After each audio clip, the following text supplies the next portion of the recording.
Let's take a quick look at some of the last features here of the console. So over on the left side of the console, we have this strip of options. The first thing to know is this. This is called detach, and when we click this, we can separate the window, the console, into its own window. And this could be put like either, say, full screen, like this. And we could get like a billion inserts in here if we want, or we could make our faders really tall. And this could be useful if we're in the mixing stage and we don't need to look at our arrangement anymore. We're just dealing with the console. Though I don't honestly use it in that way very often, however you might enjoy that. It can also be put on a second monitor, a second screen. If you have another monitor plugged into your laptop or your desktop computer, so you have two screens, you could have your tracks view and arrangement on one screen and then your console in full screen on another screen, and you'd be able to work simultaneously like that, which is actually pretty awesome. Now, once this is open, like this, we can put it back into place using this arrow here, and it sets it back as it was before.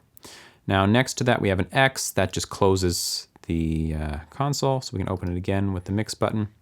Below that, we have I/O. This takes us to our audio inputs and outputs setup that we reviewed some videos ago. And this is really just about if you have an audio interface and the kind of the microphones you have plugged into it and the various outputs you want to use and so on. Probably not applicable to you if you don't have an interface. Next to that, we have this drop-down arrow, and it has some options to create some channels that are specific to the console that we don't have access to normally inside the tracks view that we're going to talk about soon. Below that, we have this options wrench, which has some interesting things here. If you're using the Lydian template, which I hope you are at this point, this should all be checked for you and look like this. But if the console is doing some weird things and not letting you move things the way you want them to or something like that, it may be because you have a setting that's not set up right in here. So that could be a place to check it out. Down below that, we have this, which we looked at earlier, which decides whether our inserts and sends are above our faders or beside them, like this. I like them above personally. Below that, we have an option to make our tracks or our channels narrow, because if we're using like a lot of channels, it could be good to see them like this so that we can see a whole lot at one time. Or if you just like working with them narrow, that's fine. I prefer them to be wide, and I've actually never had to put them into a narrow mode. It just doesn't apply to me. Below that, we have the option to look at our inputs. Again, if you have an audio interface, this is going to matter to you. These are the microphones that are plugged into my audio interface. The microphone in the first channel, in the second channel, and this is both of them together. So you can see the one I'm actually speaking into is getting a lot of signal right here, but the other one, which is off in the corner of the room, is just picking up kind of the trails of my voice. So I'll close that. Probably doesn't apply to you if you don't have a audio interface. We have an outputs tab, which is not doing anything right now because I'm only using one output, and most likely you are too, so I wouldn't worry about it. But if you are using multiple outputs, this is going to open a side panel over here that you can see not just your main master channel, but your other outputs as well, like for your headphones and your other speakers or whatever you happen to be using. I'll close that.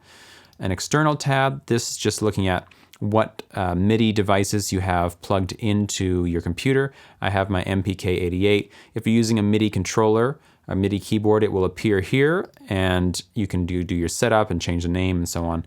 But if you're not using it and you're just using the QWERTY keyboard method, then you're not going to see anything here. Well, I see the QWERTY keyboard now that I've opened it. So you could go in and edit and set up your QWERTY keyboard. I don't ever use the QWERTY keyboard, so I didn't even know it did that. And then we have instruments.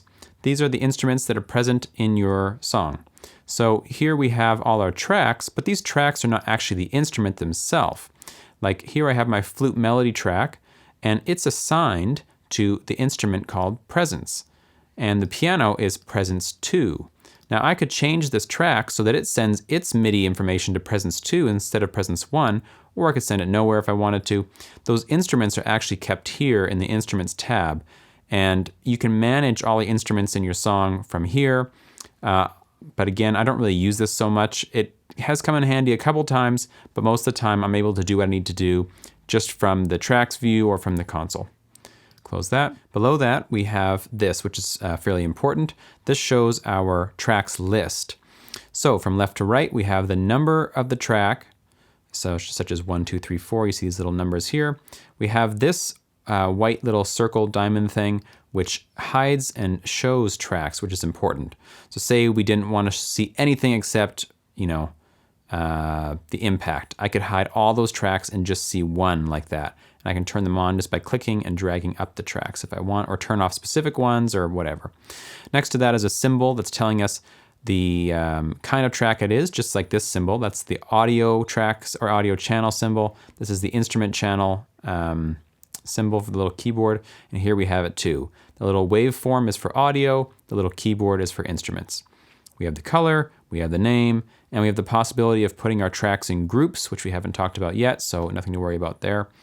At the bottom of it, we just have various methods of selecting what we want to see. For instance, if I didn't want to see any audio tracks, I could just turn off the audio track button and all of them would disappear, or if I want them back, I click it on again, vice versa for my instrument tracks and so on. So it's just a way of managing how you decide what to see inside of your console, because sometimes you can get like a lot of tracks and it's just crazy and you don't want to see everything at one time. In a case like that, you're probably going to want to hide some of those tracks so it becomes more manageable.